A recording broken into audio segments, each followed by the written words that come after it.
Everyone, আসসালামু আলাইকুম। Welcome back to our new video.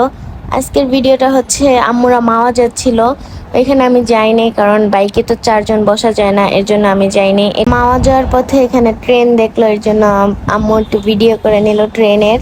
আর মাওয়া কিন্তু আমার বাবার বন্ধুরাও গেছিল, তো ইলিশ খাওয়ার জন্য মাওয়া চলে আসছে। আর এই রেস্টুরেন্টের নাম হলো ইলিশ বাড়ি রেস্টুরেন্ট। মাওয়া আসছে, ইলিশ না খেলে কি হয়, তার জন্য বাবার একটা ইলিশ মাছ নিয়ে নিল। আর মাছটা কিন্তু অনেক বড়, ভিডিওতে ছোট দেখাচ্ছে কিন্তু মাছটা অনেক বড়।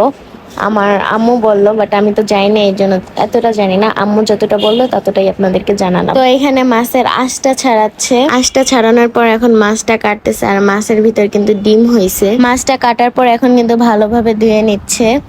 ধোয়ার পরে এখন ইলিশ মাছটা ভেজে নিচ্ছে।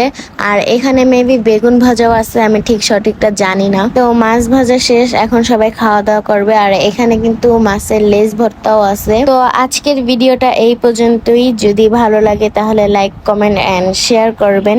আল্লাহ হাফেজ।